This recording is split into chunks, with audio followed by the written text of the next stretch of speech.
Assalamualaikum warahmatullahi wabarakatuh. Kami dari kelompok 6 yang beranggotakan 3 orang, yaitu Muhammad Faundra absen 19, Nashwa Aulia absen 27, dan Rivaldi Derga absen 31, kelas 11 Teknik Elektronika Industri A yang berasal dari SMK Negeri 1 Cimahi.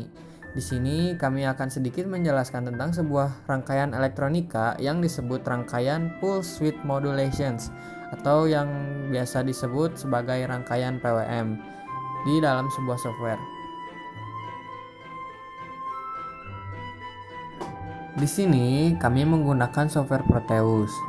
Beberapa komponen yang kami gunakan yaitu dioda bertipekan 1N4148, lalu ada kapasitor, lalu ada Van de Sek. Di sini saya menggunakan Van de Sek sebagai indikator. Lalu ada IC NL555, lalu ada transistor berkodekan PN2222A, lalu ada potensiometer, lalu ada resistor, lalu yang terakhir ada V-short sebagai tegangan catu daya. Saya akan membuat rangkaian PWM sembari teman saya sedikit menjelaskan tentang rangkaian PWM-nya. PWM adalah singkatan dari Pulse Width Modulation atau dalam bahasa Indonesia dapat diterjemahkan menjadi modulasi lebar pulsa.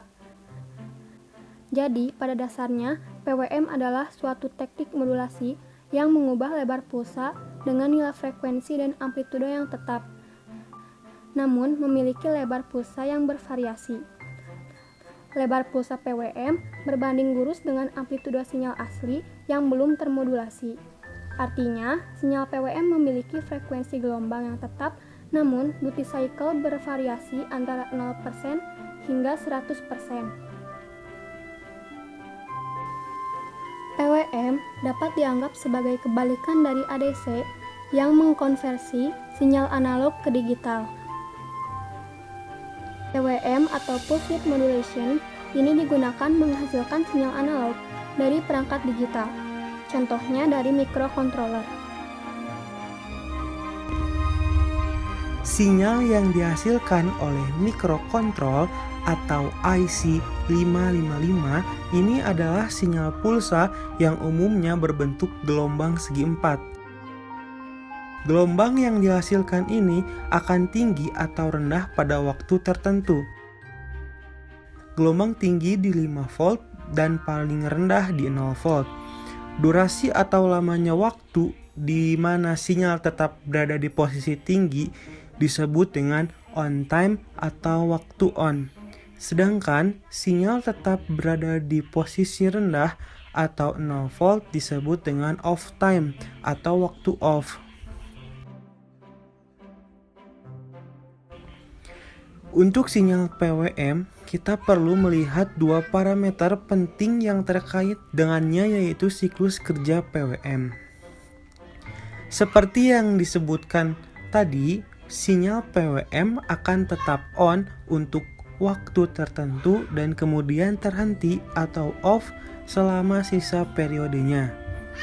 Yang membuat PWM ini istimewa dan lebih bermanfaat adalah kita dapat menetapkan berapa lama kondisi on harus bertahan dengan cara mengendalikan siklus kerja atau duty cycles PWM.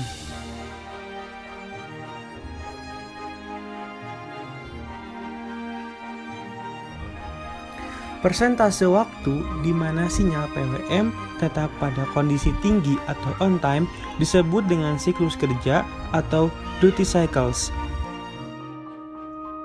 Kondisi yang sinyalnya selalu dalam kondisi on disebut sebagai 100% duty cycles atau siklus kerja 100%. Sedangkan kondisi yang sinyalnya selalu dalam kondisi off atau mati disebut dengan 0% duty cycles atau siklus kerja 0%.